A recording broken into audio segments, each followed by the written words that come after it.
Hey everyone, I'm Cupid and welcome to my corner of the internet.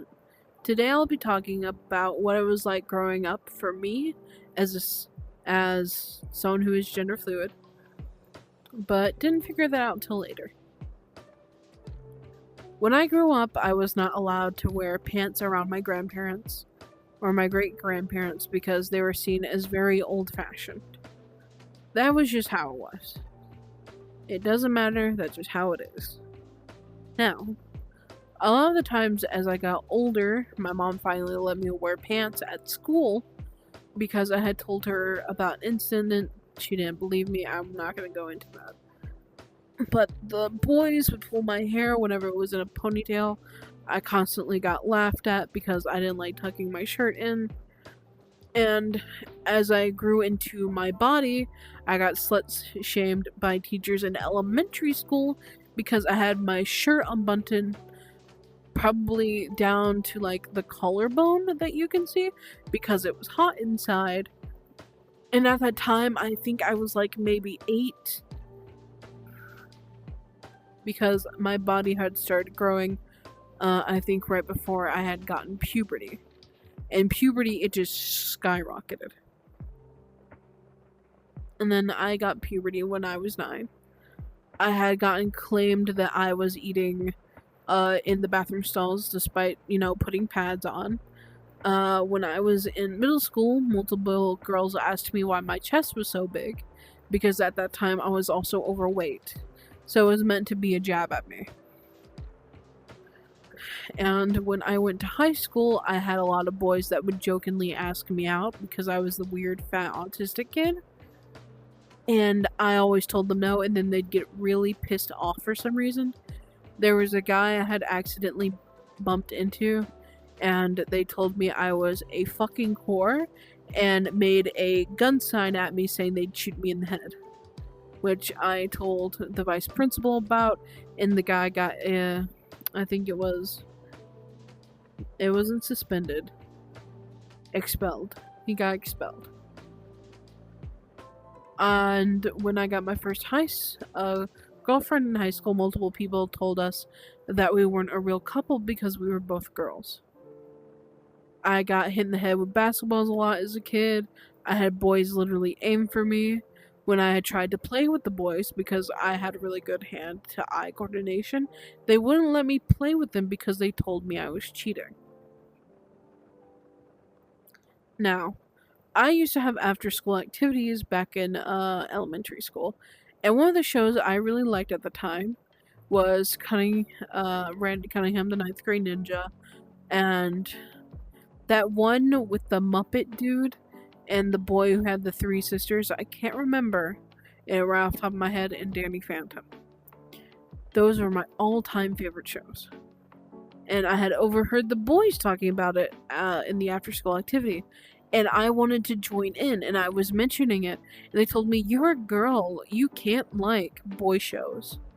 And I was like, okay, then what's a girl show? And the only thing they could say was My Little Pony, and that was it. And it took me a while to understand why they would say that. I have an older sister and an older brother. What I grew up playing was Assassin's Creed, Roblox, and Minecraft. Three different games. Three very different games. But that's what I grew up on. And there was often times where I would watch my brother play games because my dad said it was too violent for me to play, but for some reason he'd let me watch my brother play it. I never understood that logic. And whenever I would talk to him while he was playing these games, he'd get the guys in his ear to say really creepy and gross stuff. Like, they would just say the most horrendous shit, and he would get so offended on my behalf because I was his little sister. Now he calls me his sibling, which I greatly appreciate. I love him to death. And when I got a headset for the first time, I would get absolutely dogged on. I think I started playing when I was like 14. God, that was like 8 years ago. Anyway, and I would get very upset because my teammates wouldn't help me. They'd constantly dog on me, they'd insult me, they'd say suggestive things, or they would straight up be like, "Why don't you go make me a sandwich?" A lot of people want that humor back, but is specifically picking on women. And I very rarely heard a guy hurl another insult at a guy saying, "Why don't you go make me a bench?" Like woodworking skills and construction. Or telling the guy, like, to make him a coffee or something, because I've seen a lot more guys making coffee now than girls. But the point overall is, the reason why things aren't the way they used to be is because people are realizing that women are more equal. It's like the same joke that guys would make about a woman only being a secretary or a nurse. Because those have been, pretty feminine, filled out fields.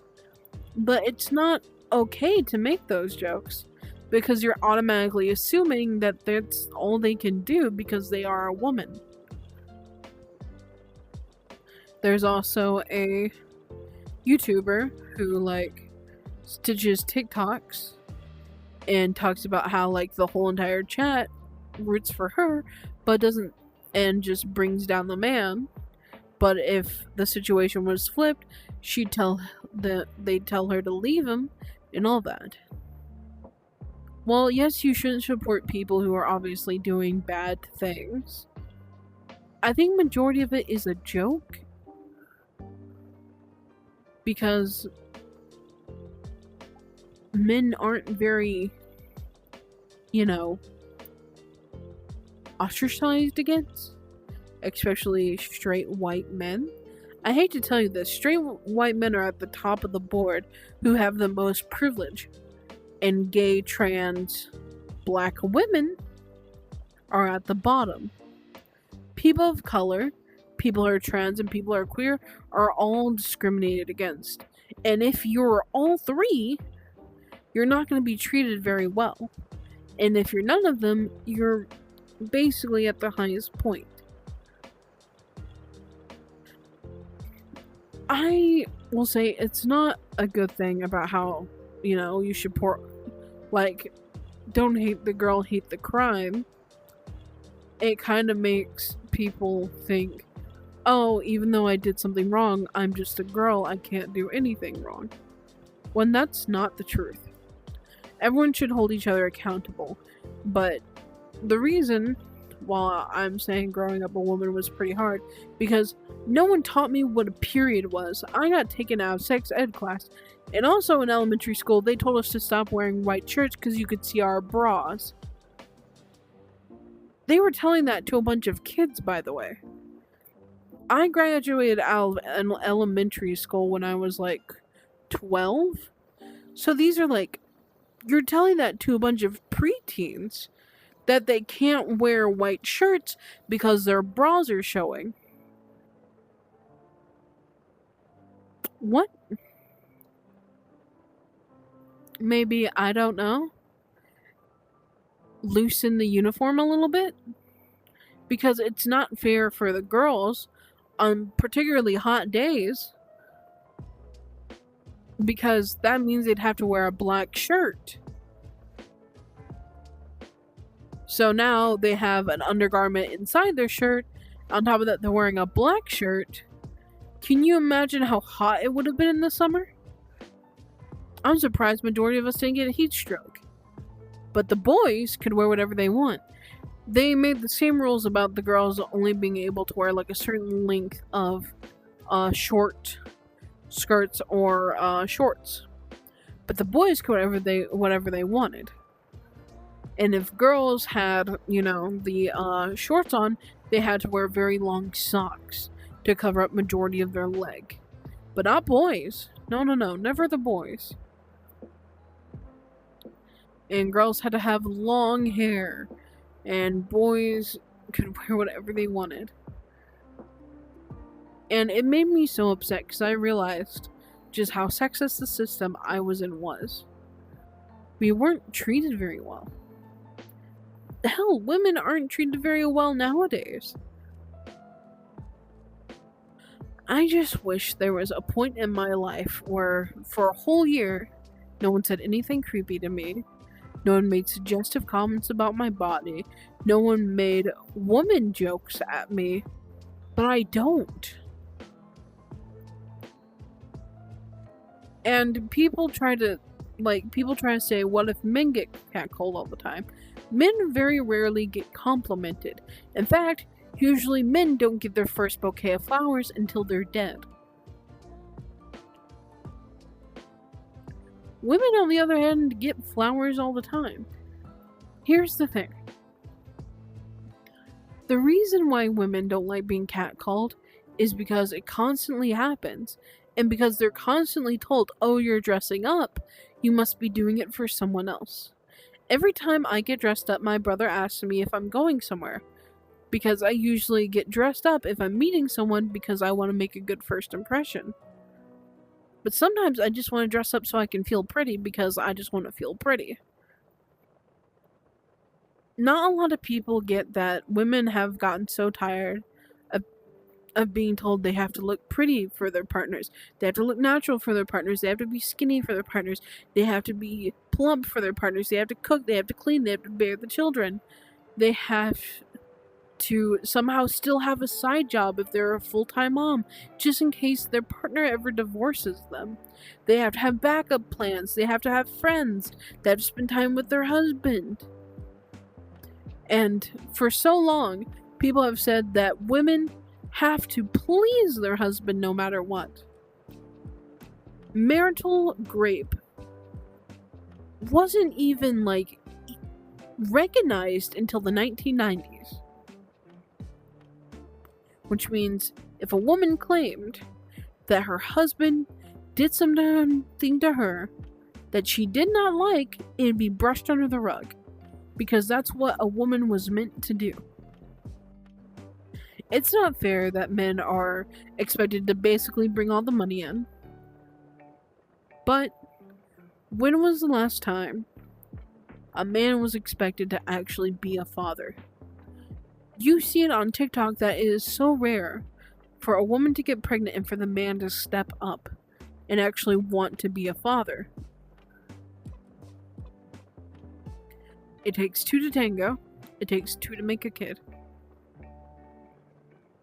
It's not fair, especially in this day and age, that majority of the time women are also expected to have a full-time job like their husband, and yet when they come home, they don't have a day off. They're expected to clean, they're expected to cook, they're expected to take care of the kid, they're expected to make appointments, they're expected to still pack the husband's lunch for when he goes to work the next morning. It is so rare for a woman to get a wink of sleep when they have a partner and a kid. And I have seen, because a lot of these big families, where does the woman have time for herself?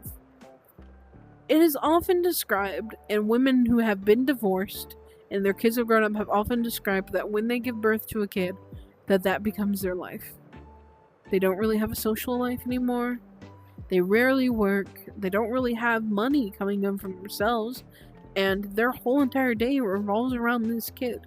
When they clean, when they eat, when they do chores, when they get to be social, when they get to have free time.